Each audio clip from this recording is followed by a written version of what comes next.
ரயில் news viewers வணக்கம். முட்டாள்தனமாக ஒரு வேலையை பார்த்து விட்டுறது, அப்புறம் குத்துதே குடையுதேங்கிறது. இந்த டெமோ ட்ரெயினோட நம்பர் வந்து 05517. தார்பங்கால 4:20க்கு எடுத்த ட்ரெயின் ஆர் நகரை நோக்கி போயிட்டுருக்கு. எல்லாம் போன டெம்மு கேட்டுக்கிட்ட வந்து நிற்கிதே. கேட் கீப்பர் வீட்டுக்கு போயிருப்பாரோ? என்னடா இது, கேட்டே பூட் பங்களா மாதிரி இருக்கு. கேட் லீவர் ஃப்ரேம் இருக்கு, கேட் லீவரை காணும். புள்ளி இருக்கு, ரோப்பை காணும். ஸ்டேட் ஹைவேஸ் ரோடு இருக்கு. லெவல் கிராசிங் கேட்டில் ஒருத்தரையும் காணும். பூட் பங்களா மாதிரி இருக்கு. ட்ரெயின் வந்து நிற்கிது. கேட்டு இருந்தால் கேட் கீப்பர் இருக்கணும், ஏன் இல்லை? மண்டே பிச்சுக்க விட்றீங்களப்பா. அசிஸ்டண்ட் லோக்கோ பைலட்டு கேட்டை சாத்திக்கிட்டு இருக்காரு. கொஞ்ச நாள் என்ன நடக்குதுன்னு பார்ப்போம், அப்புறம் விசாரிப்போம். ஒரு பக்கம் கேட்ட முடியாச்சு, இப்போ அந்த பக்கம் மூட போகிறாரோ? என்னடா குடும்பம் இது, அந்த பக்கம் மூடவே இல்லை. சரி, கடந்தது போது அவர் நிற்கிறாரு, பார்த்துக்குவார். நம்ம ஊர் மாறி இல்லைங்க. 2 வீலரு ஆட்டோ டிரைவர்லாம் பொறுப்பாக அங்கேயே நின்றுக்கிறாங்க. வரலாம் வரலாம் வரலாம் வரலாம் வரலாம் வாங்க. என்ன சொல்லிக்கிட்டே இருக்க, மெதுவாக வரீங்களே, வாங்க வேகமாக வாங்க. வரலாம் வரலாம் வரலாம் வரலாம் வரலாம் வாங்க. ஈஸ்ட் சென்ட்ரல் ரயில்வேல சாம்ஸ்டிபூர் டிவிஷனில் இருக்குது இந்த ரயில்வே கேட்டு. சக்திரி பிரோல் ரயில்வே செக்ஷனு. இதை யூஸ்வலாக எல்லோரும் தார்பங்கா செக்ஷன்னு சொல்லுவாங்க. பீகார் மாநிலத்தில் இருக்குது. இந்த லெவல் கிராசிங் கேட்டோட நம்பர் வந்து 35. ஏன்னா அது ஏஎல்பி ட்ரெயின் ஏறுற மாதிரி தெரியுது.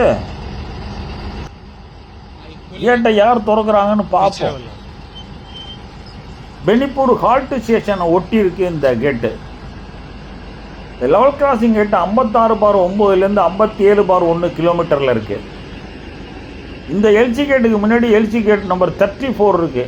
அதோட கிலோமீட்டர் வந்து 56/6 to 7. ரெண்டு எல்சி கேட்டும் பக்கத்தில் உள்ள கேட்டு.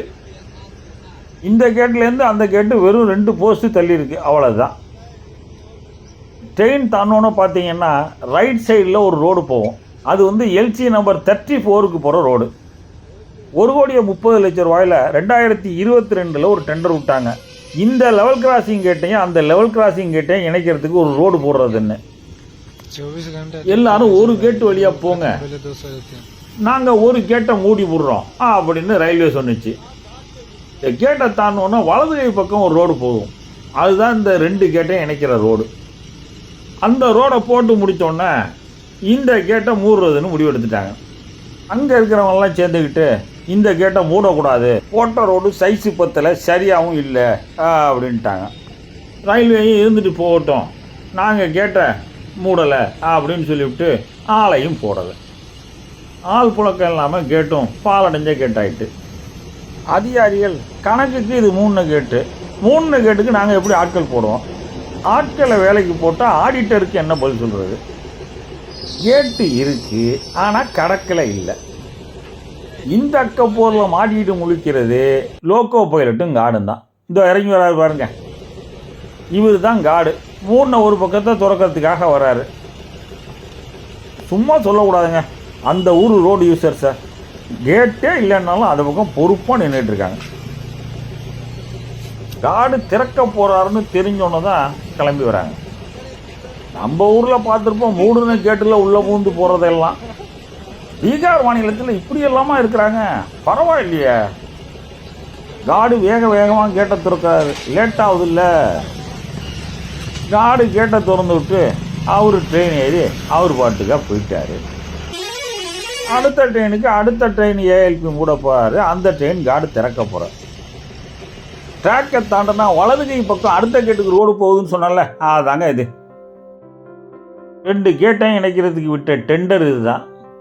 ஒரு கேட்டை மூடுவதற்கு 1,30,00,000 ரயில்வே செலவு பண்ணிட்டு, செலவு பண்ண காசுக்கு கேட்டை மூடி கணக்கு காமிச்சாச்சு. அவ்வளோதாங்க சமாச்சாரம். அதிகாரிங்க பிரச்சனை ஆபத்து வராமல் இருந்தால் சரி தான். வீடியோ பிடிச்சிருந்தா லைக் பண்ணுங்கள், மறந்துடாமல் சப்ஸ்கிரைப் பண்ணுங்கள், ஷேர் பண்ணுங்கள். வணக்கம்.